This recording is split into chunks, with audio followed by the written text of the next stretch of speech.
దేవరా సినిమాని చూసి కామెంట్స్ చేశారట నారా చంద్రబాబు నాయుడు. సో నారా చంద్రబాబు నాయుడు దేవరా సినిమా చూసి సూపర్బ్ అంటూ సో ఎన్టీఆర్ కి టీం అందరికీ కూడా కంగ్రాచులేషన్స్ అంటూ చాలా చాలా అద్భుతంగా చెప్పారు. సో ఒక ముఖలో చెప్పినా మరి అభిమానులకి నచ్చే విధంగా చెప్పారు. దేవరా సినిమాని నేను చూశాను. ఈ సినిమాలో యాక్షన్ సీన్స్ బాగుంటాయని మరి ఇదివరకే తారక్ చెప్పారు. దాని ప్రకారమే నేను చూశాను. అసలు సముద్రంలో ఉన్నటువంటి సీన్స్ అయితే నెక్స్ట్ లెవెల్లో ఉన్నాయని, బీజిఎం కూడా బాగుంది, పాటలు ఇప్పటికే ఆకట్టుకున్నాయి. పాటల్లో జాన్వీ కపూర్ గ్లామర్ అయితే చాలా సూపర్ గా ఉంటుంది అంటున్నారు.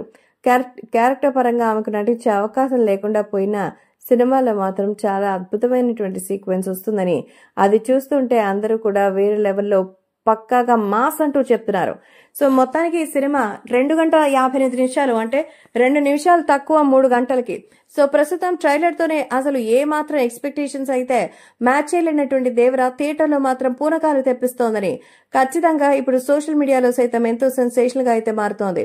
నిజంగా కళ్యాణ్ రామ్ అలాగే యువసుధ ఆర్ట్స్ పతాకంపై మరి ప్రొడ్యూస్ చేసినటువంటి ఈ సినిమా ఇంత భారీ సక్సెస్ అవ్వడంతో మరి నారా చంద్రబాబు నాయుడు గారు కూడా ఆల్ ది బెస్ట్ చెప్పారు. అంతేకాకుండా ఇప్పటికే ఏపీలో అటు టికెట్ల రేట్లు పెంచుకోవడానికి, ఎక్కువ షోస్ వేసుకోవడానికి ఏపీ గవర్నమెంట్ పర్మిషన్ ఇచ్చినటువంటి సంగతి తెలిసిందే. మరి దానికి కృతజ్ఞతలు వ్యక్తం చేస్తారని చెప్పి కూడా మరి లేటెస్ట్ గా వచ్చారు. కానీ ఎవరూ లేకపోవడంతో అక్కడ నుంచి వెనుతిరిగినట్టుగా అయితే తెలుస్తోంది. సో మొత్తానికి నెగటివ్ గా కామెంట్స్ చేయడానికి అసలు ఎవరూ లేరు కదా.